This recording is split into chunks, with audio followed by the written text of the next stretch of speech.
মোশাররফ হোসেন মজুমদার। বাড়িতে সবাই আমাকে এখানে রুবেল বলেই জানে। আমার এরিয়াতে সোনাবরবাসী আমাকে রুবেল বলেই জানে। গত 12 তারিখ একটা দুঃখজনক ঘটনা আমাদের পরিবারের সঙ্গে হয়েছে। কিছু দুষ্কৃতিকারী জায়গা সংক্রান্ত ব্যাপারে আমার বাবাকে হত্যা করে ফেলেন। এখানে আমার বাড়ির সামনে একটা জায়গা আছে, ওই জায়গা নিয়ে আদালত অলরেডি মামলা চলছে। তো আমার বাবা ওখানে যায়। দুষ্কৃতিকারীরা যখন আসে, ওরা রাস্তা করার জন্য মাটি গাছের শিকড় টিকড় কাটছিল। তো আমার বাবা গিয়ে ওদেরকে বারণ করে যে, দেখো কোর্টে তো কেস চলছে, আদালতে কেস চলছে, রায় হওয়ার পরে তুমি তোমার জায়গা বুঝে নিও। যদি তোমার জায়গা হয় তুমি পাবে, যেহেতু কোর্ট কেস চলছে এখন তুমি এটাতে কিছু করতে যেও না। তো আমি এটাই বলবো, এই কথার পরিপ্রেক্ষিতে দুষ্কৃতিকারীরা বাবাকে যখন যায়, বাবার হাত থেকে বাবা তো একটু খুঁড়িয়ে চলেন, বয়স্ক মানুষ, একটু লাঠি ভর দিয়ে চলেন। বাবার হাত থেকে লাঠিটা টান দিয়ে নিয়ে ছুঁড়ে ফেলে দেয়। বাবার হাত থেকে লাঠিটা টান দিয়ে নিয়ে ছুঁড়ে ফেলে দেয় এবং বাবাকে অনেকগুলো ধাক্কা মারার সঙ্গে সঙ্গে বাবা পড়ে যায়। লাস্টে যখন একটা ধাক্কা মারে বুকে, বাবা সেই ধাক্কার সঙ্গে বাবা নিচে নেমে পড়ে সঙ্গে সঙ্গে বুকে ব্যথা ধরপড় করে হার্ট অ্যাটাক করে ফেলেন। বাবা তখনই দুম ছেড়ে দিয়েছেন, হাঁ হাঁ করে বড় বড় ঊর্ধ্বশ্বাস করে বাবার দুমটা ছেড়ে দিয়েছেন। আমরা সঙ্গে সঙ্গে সোনামুড়া হসপিটাল নিয়ে যাই।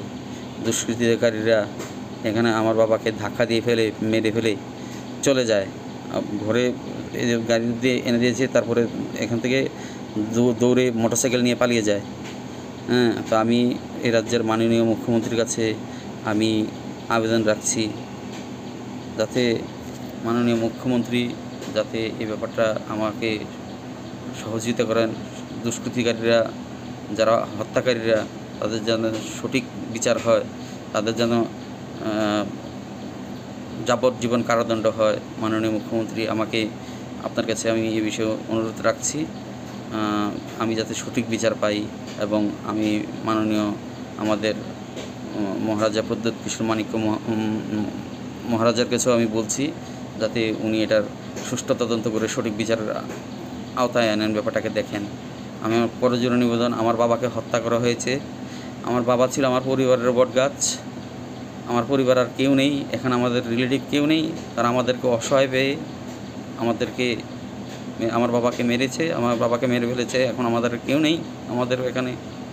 আপনারা যদি বিশ্বাস না হয়, আপনারা ভেরিফাই করুন, জাস্টিফাই করুন আমাদের কেউ আছে কি না এখানে আত্মীয়স্বজন, তখন আপনারা পেয়ে যাবেন সত্য ঘটনা।